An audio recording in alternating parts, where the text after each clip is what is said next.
On Remembrance Day, we pause to remember the heroism and sacrifice of Canadian soldiers who have defended our country and those who continue to do so at the risk of their own lives.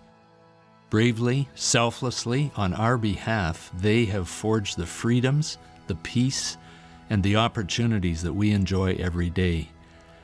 My remembering always takes on a very personal face. My father, Howard Dwight Honsinger, was one of those who proudly served his country. As a 16-year-old kid from Fergus, Ontario, he was eager to join the Canadian Army, and he did.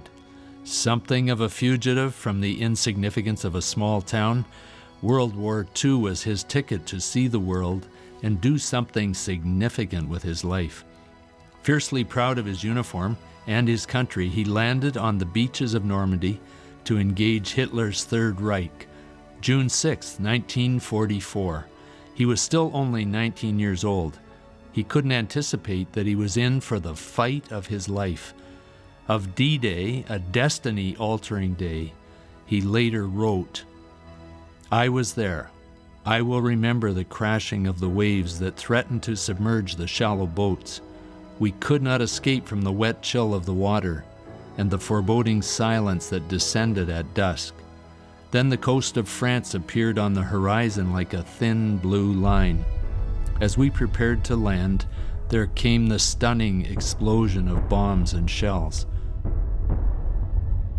The cries of the wounded, unspeakable loneliness, the fear of death clutching at our hearts with invisible fingers. Then somehow, a deep calm.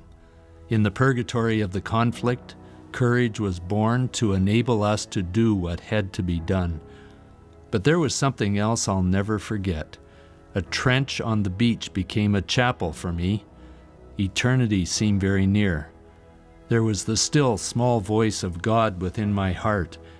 I was conscious that if I died, I was not prepared to meet God. I wanted to be at peace with Him.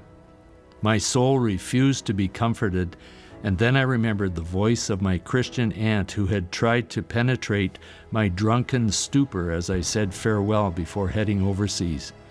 She said, "Howard, if you ever want to get right with God, just pray, 'Oh God, be merciful to me, a sinner.'"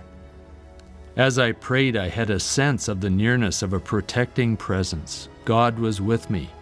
I alternately cursed and prayed as the battle raged. God was patient. He knew my heart. He spared me from death. When the war ended, I came home. And at a small church, I heard a good news message preached, and I responded to my need for forgiveness. I prayed again, "Oh God, be merciful to me, a sinner." Something amazing happened. I was born again. Supernaturally converted, God came into my life. Sin's power was broken. The peace of God flooded my battle-weary soul.